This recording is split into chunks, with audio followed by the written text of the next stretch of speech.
All right, we're going to get on a little bit of a higher note now and start talking about conservation. So, conservation is obviously going to be something we have to do because we cause these problems. And there's going to be two approaches we can do. We can do the population level and the species level. So, population level, what we're going to look at first is something called the small population approach. And this is going to be looking at populations that are pretty bad off. It's going to involve something called the extinction vortex, which does sound awful, the extinction vortex of doom, and that's because it is. So let's say that your population was once this big, and now it's like this big. What happens is this, like basically below this line is going to be the extinction vortex.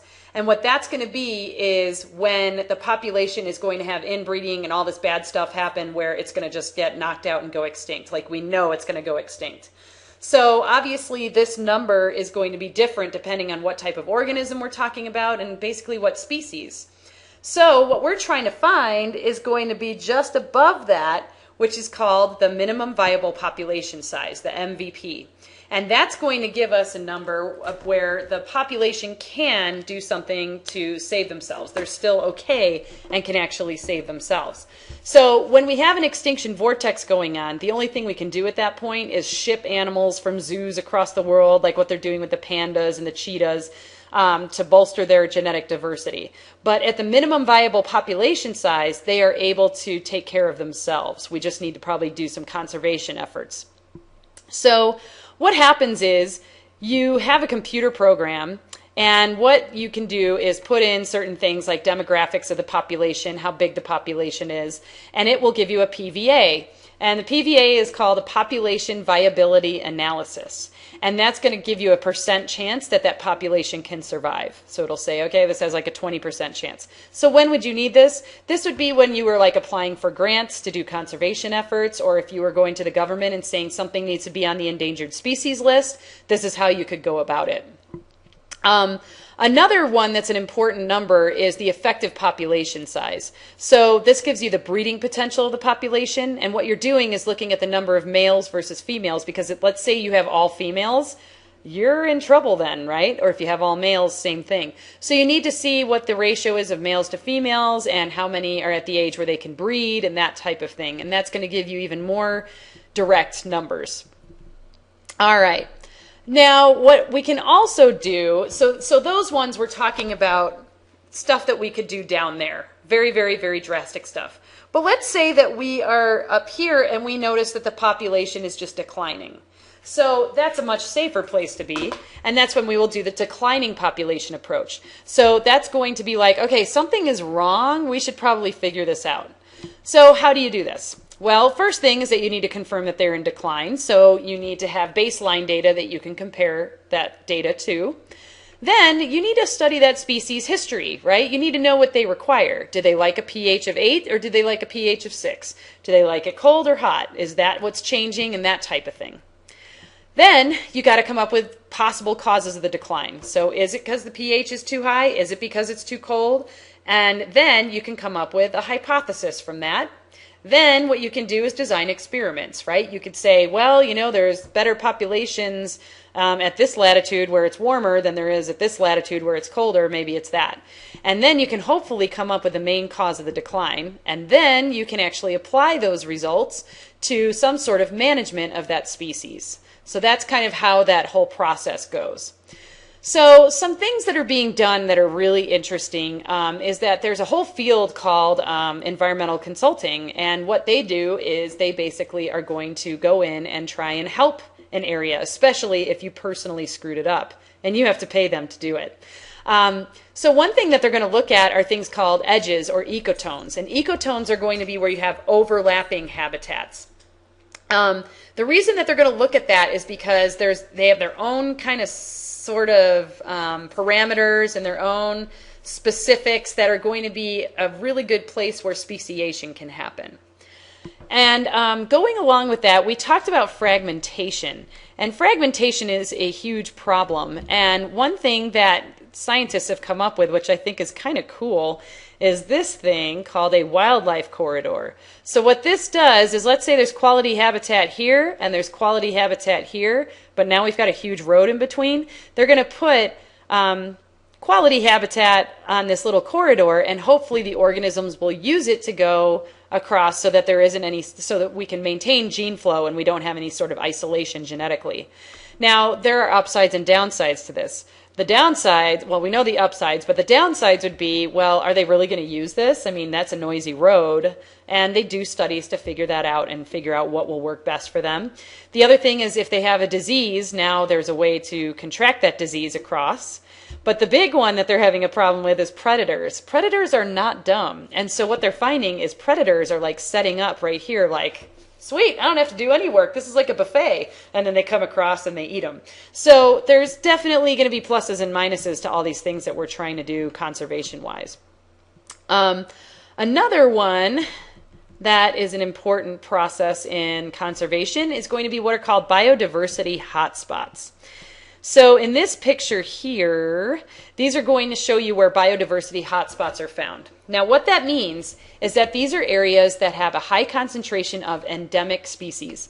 Endemic means that they're only found in that part of the world. So if that part of the world gets affected, or if that little ecosystem gets affected and they go extinct, they are nowhere else, and so they're gone. So if you look, it's most of the rainforests, and then coral reefs are going to make a huge chunk of it as well. So one country that's really awesome about this stuff is going to be Costa Rica. So if you look at this map up here, this green stuff is going to be national park land that they have. So, I mean, a huge chunk of that country has been dedicated to conservation, which is amazing. Another area where they're working on that type of thing is in the Florida Keys. They actually have a huge marine sanctuary. And in that marine sanctuary, you're not allowed to like fish or do anything like that, so you can kind of up the fish stocks again. So there is some stuff actually being done, which is a nice thing to see. So the last thing we're going to talk about is going to be how we can restore an area that's been completely screwed up. So this is going to be a field called restoration ecology. So you're going in and saying, wow, there's a parking lot where that wetland used to be. That's not good. And you're trying to fix that. Now, this is a really interesting process because there's a lot that goes into it, because you got to detoxify it, and then you've got to add plants and animals and things back that you think were there. So that's the big problem, is you're assuming that you know was there, what was there, and then also that you can replace everything that was there. So there's two forms of it: bioremediation and biological augmentation. Bioremediation is using some type of living organism to detoxify an area. So let's see, I think I've got a picture here. Yeah. So this is a really cool story about bioremediation. So this plant that you see here is called a water hyacinth plant. And this was brought to the United States from Asia, oh gosh, I want to say in the 20s maybe. And somebody said, oh, that's a pretty flower, but I don't want it. So they threw it in the lake behind their house. Well, this plant, if you had one of these and you put it in like a barrel outside full of water, within like 2 weeks, it would be covered with water hyacinths. They grow fast. So a farmer saw that happen and said, ooh, that might be a nice way that I could feed my cows. So he put them in the lake behind his farm, and the cows ate it. But then he noticed that the cows were getting skinnier and skinnier, and you could see their ribs. Well, it turns out most of the water hyacinth that makes it float is air. So they were just eating a bunch of crunchy air. So he was like, get rid of it. He put it in the canal behind his place. This is the hypothesis of what happened. And what happened is the water hyacinth plant is now taking over the South. The Everglades are just packed with it. It's clogging all of the waterways. It's a huge problem. So on the other end of this, NASA's headquarters in Florida, they were having a problem because, you know those Hubble telescope photos that they take? When they develop those, one of the byproducts is silver. So they were just dumping the silver into this lake behind the headquarters. And then everything around it started to die, and they were like, ooh, we got to fix this. So of course these rocket scientists come up with the idea of trying to use bioremediation. So somebody found out that this plant, and I can show you how fast they grow, right? Like you can see, they grow so dense. I've walked across them, and there's been 8 feet of water underneath them. I mean, they grow quickly and densely. So somebody said, wow, if these grow that fast, that would be nice. And I found out that they take up silver. So what NASA is doing now is they're using this plant, and what they do is they put it in that lake, it soaks up all the silver, then they let them dry, and they can actually recycle the silver to use in the process again. And they're helping the environment by getting rid of these water hyacinth plants. How crazy is that, right? So that's a great example of bioremediation for you.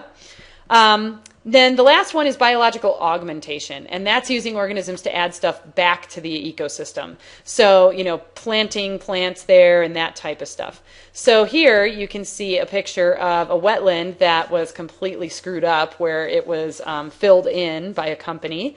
And then what happened was biological augmentation, where a company came in, an environmental consulting firm, and they actually restored the wetland to hopefully what they think was there, judged by what other wetlands were nearby. So pretty cool, right? They've completely restored it as best they could back to what it should have been. So really cool field of work. If anybody's interested, let me know, because I worked in it for quite a while, and it is interesting. It's a really, really nice thing, and you're helping the environment get back to what it should be. So that's the higher note. See, we are doing things to help our environment and get stuff back to where it should be.